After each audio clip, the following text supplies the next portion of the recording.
Problem of early collapse of the unprotected steel roof.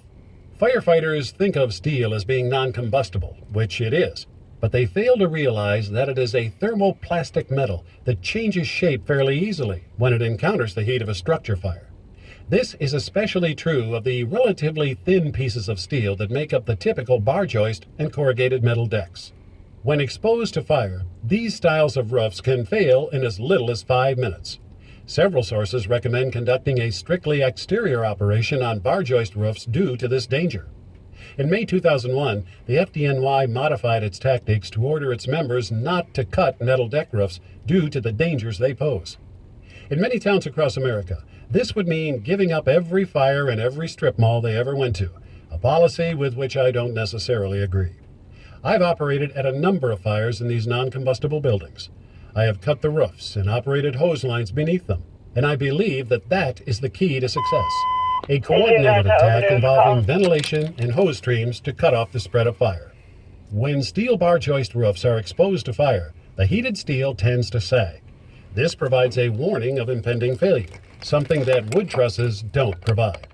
Wood trusses snap suddenly and drop the roof onto or out from under firefighters. In addition, steel bar joists are generally spaced relatively close together, from 2 to 6 feet apart, as opposed to wooden bowstring trusses, which are typically 20 feet apart.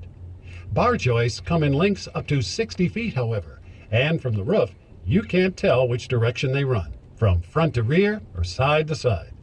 The failure of 2 or 3 bar joists can cause an area 10 or 15 feet wide by up to 60 feet long to fail, as opposed to the instantaneous 40 feet wide by 100 or more foot long gap created by the failure of a single bowstring truss.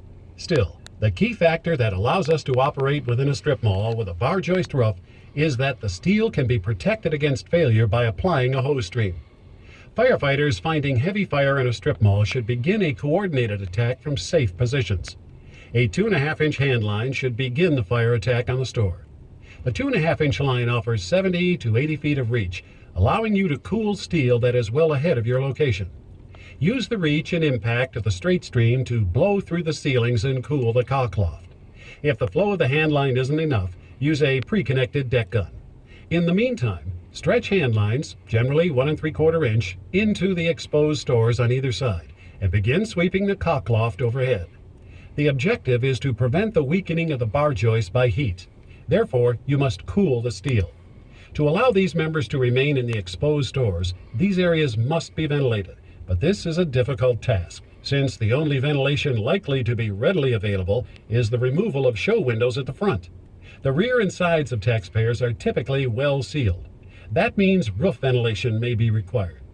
On a bar joist roof, or other unprotected steel roof, you cannot cut directly over the fire, as we would like to on most ordinary roofs. However, you can back away 60 feet, or the width of 3 average stores, from the sagging joists to an area where the hose streams are cooling the steel, and cut there. The key is coordination, since the hose lines must cool the steel to accomplish their task of preventing extension and collapse. If the hose streams are operating and cooling the steel, the roof venting team can do their job, providing ventilation so that the hose crew can remain in position. Neither team can function for long without the support of the other. Still, there is no need to give up every strip mall fire without a fight just because it has a steel bar joist roof. That's not the case with wood truss roofs. You should evacuate these completely if heavy fire is in possession of the wood truss or caulk loft. A type of construction being used in the newest taxpayers involves lightweight wood trusses as the roof and/or floor supports. 3 firefighters in Orange County, Florida were trapped when such a roof failed. 2 of them died. The stores had been evacuated and the members were engaged in interior fighting when the collapse occurred, 9 minutes after the firefighters arrived. These lightweight truss roof systems and their cousin, the plywood I-beam, are killers, just like the bowstring trusses.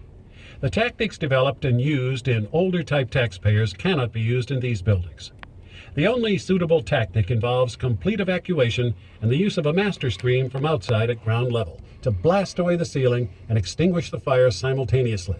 More on this later.